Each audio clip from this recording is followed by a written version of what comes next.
Hello, my friends. Welcome to day 28 of betting $100 a day every day for year January behind us. New month. Wipe the slate clean.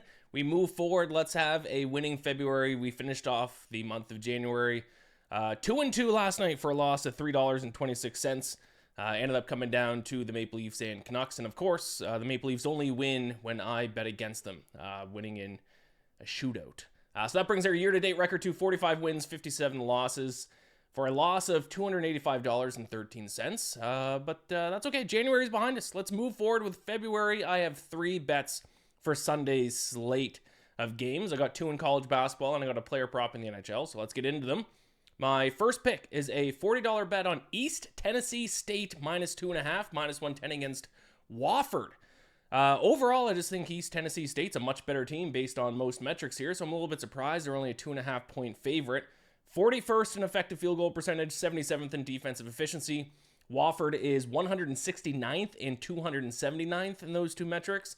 East Tennessee State also grabs more rebounds. They force more turnovers. They create more extra scoring chances. So I'm just going to trust kind of the underlying metrics here. I'll lay 2.5 points on East Tennessee State on the road against Wofford, $40 on that. I'm also going to put $40 on Oregon plus 10.5, minus 108 at home to Iowa, which caps off today's college basketball action. It's a late game. But Iowa's numbers, road numbers specifically, a little bit concerning. Their effective field goal percentage drops 8.5% when playing on the road compared to at home. And also both teams play at an extremely slow pace, 263rd and 358th in possessions per game.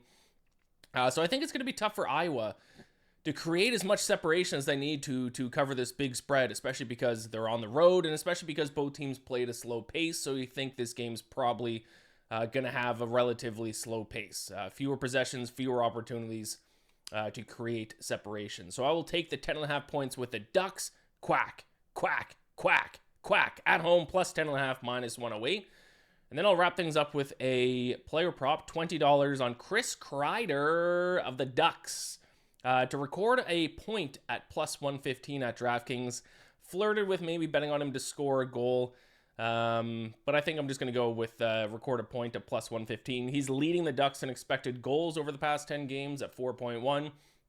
And now the Ducks tonight will host the Vegas Golden Knights, who will be starting Aiden Hill in net. And he's bad. In his 10 games this season, he has a .356 goals against average, .855 save percentage. Ooh.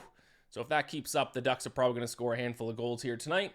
And if they do, hopefully Chris Kreider can get in on the score sheet.